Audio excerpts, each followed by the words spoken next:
Bonjour à toutes et à tous et bienvenue sur Foot Mercato, voici les tops et les flops de France-Australie et on commence par les tops. Difficile de ne pas citer N'Golo Kanté, le chien de garde tricolore a encore bien défendu son territoire malgré le combat physique, il n'a pas hésité à aller au charbon, de bonnes interventions notamment à la 30e puis à la 62e minute alors que l'Australie mettait la pression, quand ses coéquipiers tremblaient, lui a très souvent répondu présent en harcelant ses adversaires, une bonne copie de la part du joueur de Chelsea.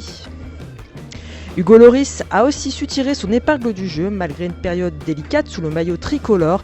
Il a tenu son rang face à l'Australie en se montrant précieux sur sa ligne. À la 17e minute tout d'abord en sortant un arrêt décisif sur une tête de Lecky. Puis 10 minutes plus tard en se montrant rassurant sur une sortie aérienne. Malgré un pénalty encaissé en deuxième période, le capitaine a livré une bonne prestation, l'une des bonnes nouvelles du jour. Enfin, Lucas Hernandez figure aussi parmi nos tops, préféré à Benjamin Mendy. Le latéral gauche a très bien su gérer la pression pour son premier match de Coupe du Monde.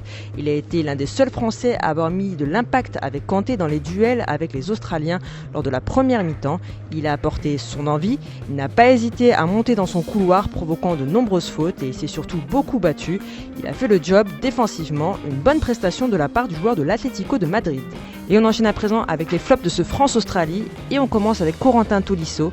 C'est l'une des grandes déceptions côté tricolore. Souvent bon en sélection, il a gagné sa place de titulaire au détriment de l'expérimenté Blaise Matuidi. Mais le joueur du Bayern est passé à côté de son match. Manque d'impact, de technique, de créativité. Le milieu de terrain n'a pas apporté ce qu'on attendait de lui. Il n'a pas été une rampe de lancement pour l'attaque. Une attaque où figurait Ousmane Dembélé, lui aussi n'a pas livré une grande rencontre, titulaire aux côtés de Griezmann et Mbappé. Le Barcelonais a apporté sa vitesse par à coup, mais cela a été beaucoup trop peu.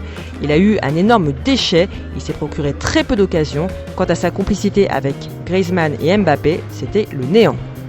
Enfin, Samuel Umtiti est notre troisième flop de ce France-Australie. Défensivement, il a fait un match plutôt correct, jusqu'à une main totalement incompréhensible qui a relancé les Australiens seulement quelques minutes après l'ouverture du score d'Antoine Griezmann, une erreur qui aurait pu coûter très cher. Voilà, c'est tout pour aujourd'hui, merci de nous avoir suivis. N'hésitez pas à réagir, à commenter et à donner vos tops et vos flops. A très vite sur Foot Mercato.